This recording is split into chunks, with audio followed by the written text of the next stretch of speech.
আজ ছুটির দিন। বিহান দুপুরে খেয়ে ফোনটা হাতে নিয়ে একটুখানি শুয়েছে কেবল। এমন সময় তার স্ত্রী আয়রা এসে আবদার জুড়ে পড়ল, বিহান, শাড়ি পরেছি আমি, এই চলো না দুজন মিলে বাইরে থেকে একটু ঘুরে আসি। বিহান উল্টো দিকে শুয়ে বিরক্ত হয়ে পড়লেন, তোমার মতো সারাদিন বাসায় বসে থাকি না আমি, সপ্তাহে একটা দিন ছুটিতে থাকি, তাও তোমার সহ্য হয় না আয়রা। ছি, কি বলছো বিহান, আসলে উফ হয়েছে, তোমার সাথে কথাও পারা যাবে না, আমার বড্ড ঘুম পাচ্ছে, একটা দিন একটু শান্তি দাও প্লিজ। আয়রা আশাহত মনটা নিয়ে রুম থেকে চলে গেল। ছল ছল চোখে শোকের শাড়ি পরাও বন্ধ করে দিল। পরদিন রাতে বিহান অফিস থেকে ফিরতেই তার স্ত্রী মুচকি হেসে বলল, ফ্রেশ হয়ে এসো, আমি খাবার রেডি করছি বিহান, তুমি খেয়ে নাও, আজ আমি বাহির থেকে খেয়ে এসেছি। আয়রা, খেয়ে এসেছো বিহান? তুমি তো জানো আমি রোজ তোমার জন্য না খেয়ে অপেক্ষা করি, তোমার সাথে না খেলে আমার পেটই ভরে না, চলো না আমার সাথে অল্প করে খাবে। প্রতিদিন তোমার ঢং আর ভাল লাগে না আয়রা, বললাম না আমি খেয়ে আসছি। সারা দিনটা খেটে ক্লান্ত হয়ে বাসায় ফিরি আমি, কই একটু রেস্ট করব? তা না, বাসায় ফিরলেই তোমার যত সব আজাইরা আবদার শুরু হয়ে যায়। তীব্র রাগ নিয়ে কথাগুলো বলে হন হন করে নিজের রুম থেকে চলে গেল বিহান। আয়রা মেয়েটা অশ্রুসিক্ত নয়নে স্বামীর চলে যাওয়া দেখল কেবল। প্রিয় মানুষটার কথাগুলো তীরের মতো বিঁধল তার বুকে। কাজ কি শুধু সেই করে একাই?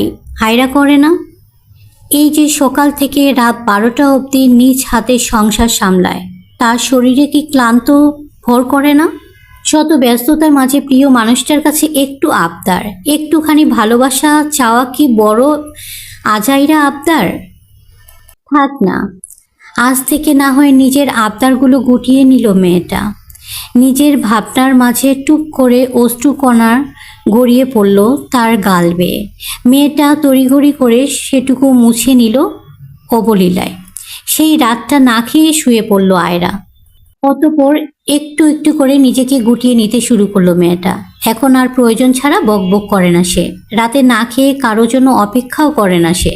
ছুটির দিন আসলে স্বামীর কাছে ঘুরতে যাওয়ার বায়নাও ধরে না। বিহানও যেন মুক্তি পেল। মাস 6 পর বিছানায় চোখ বন্ধ করে শুয়ে আছে বিহান। মাথাটা বড্ড ব্যথা করছে তার। আয়রাকে ডেকে আবদার করে বললেন, মাথাটা বড্ড ধরেছে গো, একটু মালিশ করে দাও না আয়রা।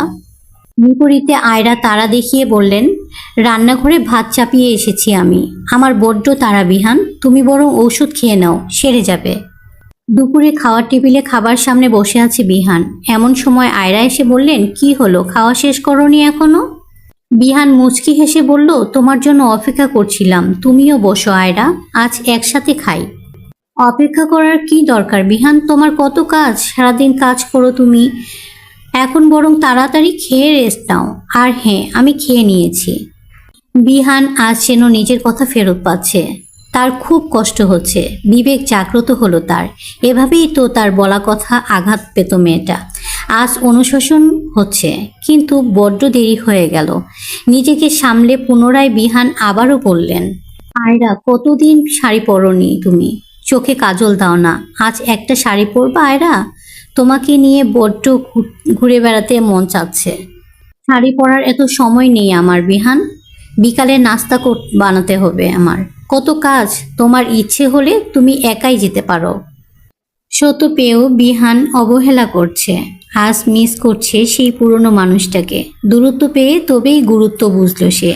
কিন্তু নারী একবার নিজেকে গুটিয়ে নিলে তুমি শত চেয়েও নারীর ভালোবাসা পাবে না। বদলে যাব বলে অনেক নারী বদলায় না। কালবৈশাখী ঝড়ের মতো জীবনটা উল্টাপাল্টা হয়ে গেল, তারা বদলায় না। নারী বদলায় প্রিয় মানুষের থেকে আঘাত পেয়ে, চুপিসারে নিভৃতে। একবার নারী বদলে গেলে তাদেরকে আর ধরা ছোঁয়া যায় না। নারী বদলে গেলেই সমস্যা।